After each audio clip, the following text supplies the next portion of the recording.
បងប្អូនយើងមួយចំនួនណាគឺគាត់ស្រឡាញ់សម្រស់គាត់ថែទាំសម្រស់មែនតើហើយខ្ញុំជឿថាបងប្អូនដែលស្រឡាញ់សម្រស់បែបហ្នឹងគាត់ក៏ចង់បានសុខភាពល្អដែរហើយសុខភាពល្អនៅកន្លែងនេះមិនមែនសុខភាពល្អតែរាងកាយទេ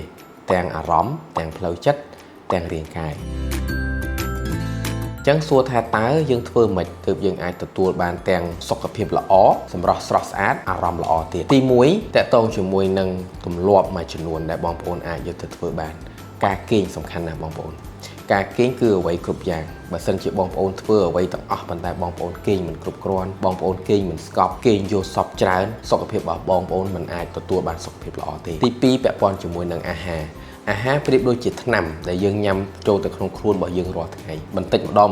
ងអាហារនឹងមានឥទ្ធិពលទាំងសុខភាពរាងកាយអារម្មណ៍របស់យើងហើយនិងសម្រស់របស់យើងអញ្ចឹងការជ្រើសរើសអាហារដែលមានសុខភាពល្អបន្លែច្រើនសាច់មធ្យមកាត់បន្ថយជាតិស្ករតមជាមួយនឹងគ្រឿងស្រវឹងឬក៏បារីនេះគឺជារឿងសាមញ្ញដែលបងប្អូនអាចធ្វើបានហើយបងប្អូនអាចទទួលបាននូវសុខភាពល្អលើសពីនេះទៅទៀតគឺការហាត់ប្រាណរាងកាយរបស់យើងត្រូវការហាត់ប្រាណជាប្រចាំបើសិនជាបងប្អូនមិនមានការហាត់ប្រាណជាប្រចាំទេរាងកាយរបស់យើងមិនមានសមត្ថភាពនៅក្នុងការបញ្ចេញជាតិពុល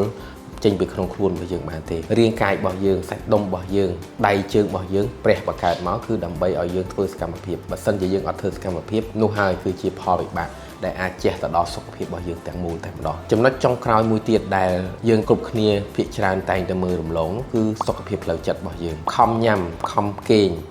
ខំហាត់ប្រាណប៉ុន្តែបែរជាឧស្សាហ៍ខឹងឧស្សាហ៍ stress ឧស្សាហ៍មួម៉ៅក៏ប៉ះពាល់ដែរបងប្អូនពីព្រោះខួរក្បាលរបស់យើងចិត្តរបស់យើងគឺគ្រប់គ្រងអ្វីគ្រប់យ៉ាងបើសិនជាសុខភាពផ្លូវចិត្តរបស់យើងទ្រុឌទ្រោមហើយកន្លែងណាក៏ទ្រុឌទ្រោមដែរអញ្ចឹងត្រូវចេះគ្រប់គ្រងនិងថែរក្សាសុខភាពផ្លូវចិត្តរបស់យើងអាសាសមាធិអាសាស្ដាប់នៅការទូន្មានល្អអាសាគិតវិជ្ជមានដើម្បីឲ្យខ្លួនយើងអាចទទួលបានធម៌ពលវិជ្ជមានដើម្បីឲ្យខ្លួនយើងអាចទទួលបាននៅក្តីស្រឡាញ់ឬក៏អាចជួយមនុស្សជុំវិញខ្លួនបាននោះហើយគឺជាក្តីសុខនៃក្នុងផ្លូវចិត្តរបស់យើងបាទអរគុណច្រើន